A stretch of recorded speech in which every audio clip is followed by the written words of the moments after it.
Guys, before we start our video, I'd like to ask you guys to do something for us here at the Porch.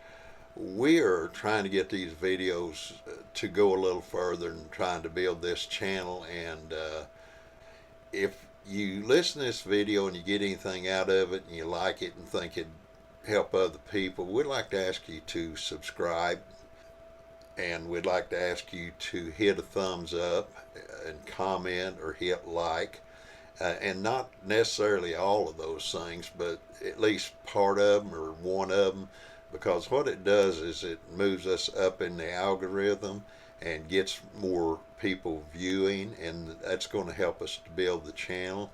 So having said that, I'm going to go right on into the video. All right, thank you guys. Good morning and welcome to the Porch broadcast. Glad to have you guys here today. We've got a lot of snow outside, so I'm not going to do the video out on the front porch today. We like to do that, but when weather's like this, it's just not something that is comfortable. So I like comfort. Okay, guys, the other day I was talking to a friend of mine, and he had made mention that he'd like to see me consider making a video concerning the fears and the worries that people are going through today. And that's probably a good idea. So I just thought today that I'd touch on that a little bit. Now, we're not going to do an extensive teaching on this. We're just going to do kind of maybe an informational talk here, and hopefully it's somewhat inspirational. So let's go ahead and get started. Is there fear and worry and anxiety in the world today?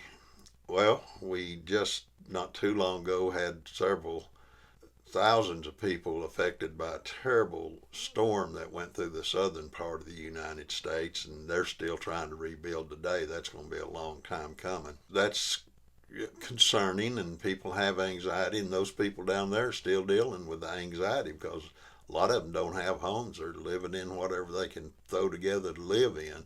And there's a fair amount of fear and anxiety in that kind of a life. What's going to happen next? And so we look at that, and then we have all these drones flying around in various places, primarily, from what I understand, New Jersey. But people don't know what they are. They don't know whether it's an enemy going to attack us, whether somebody's trying to use chemical warfare to harm us. Our government says that they're not a threat, but they don't know what they are, but they're not a threat. I'm not going to get into that. I should make a video on that, but we're not going to. Anyway, you have those types of things going on. You have the looming shadow of a possibility of World War III taking place, and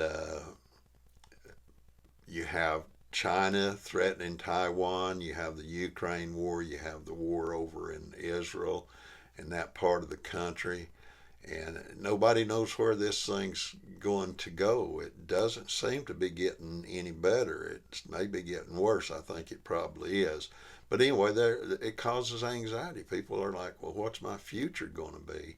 We're living in a time when there's a lot of people that are simply not even able to meet their most fundamental needs, and that's a place to live and groceries for their family.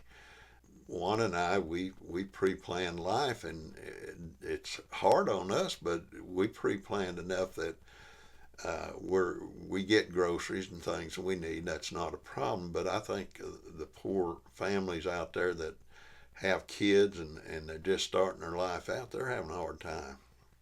Anyway, that's not what the video is about. I just wanted to mention that.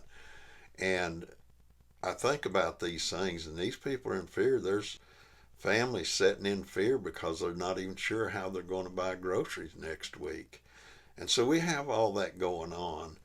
And here's the thing about fear that I want to talk about.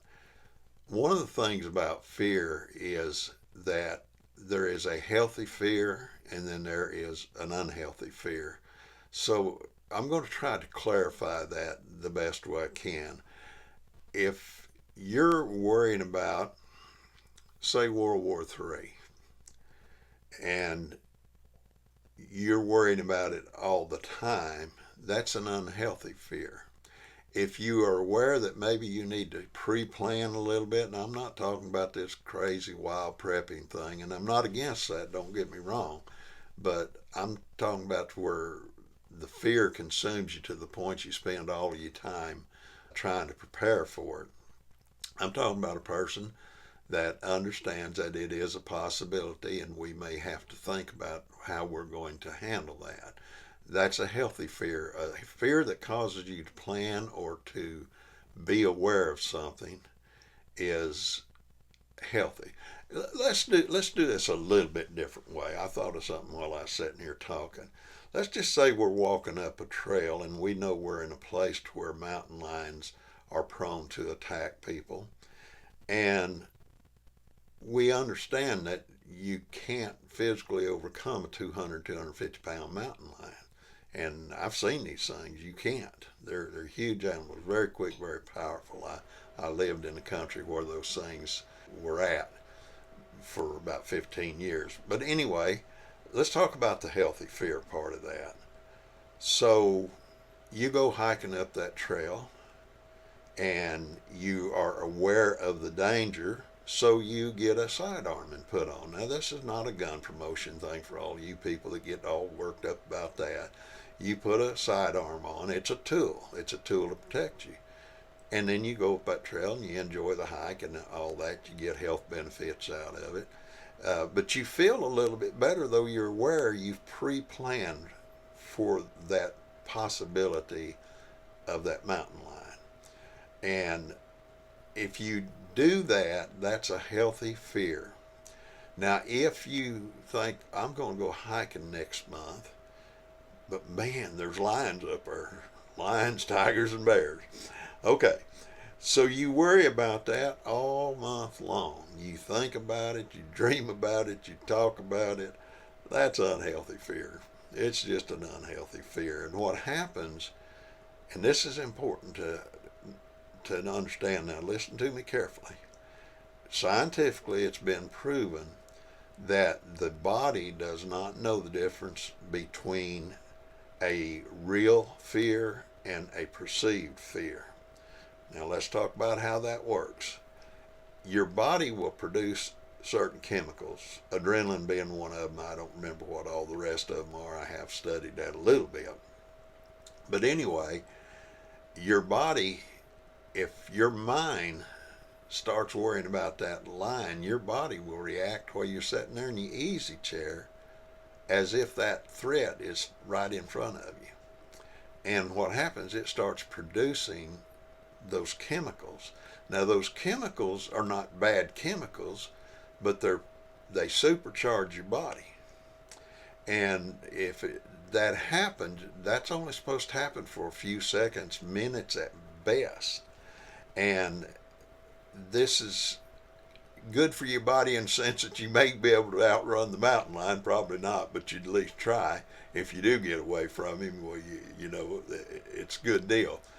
But the thing about it is, if you supercharge your body like that and do that for prolonged periods of time, it will actually cause heart disease and things like that. A lot of different diseases it'll cause.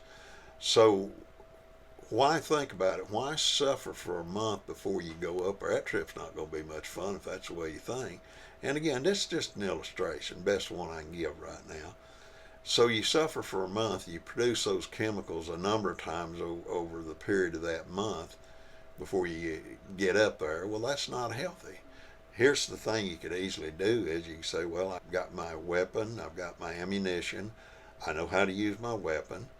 End of story, not going to worry about it anymore. I'm prepared for things like that. Does that mean you're going to win in a battle with a mountain lion? Well, you got a lot better chance, but doesn't mean you're going to win. But you can at least put that fear down and not let it destroy your body. Now, I hope that was a good enough illustration, because my purpose here is to help people, not to cause people to think crazy stuff. But anyway, let's talk about the world and the condition it's in. We've already described what that is, at least to some degree. what can you do about it? Well, really not a lot. You can prepare, maybe put a few extra groceries away and things like that, so if something goes wrong, you have a little bit of time to respond to it. That's the, load your sidearm up and be ready for the thing.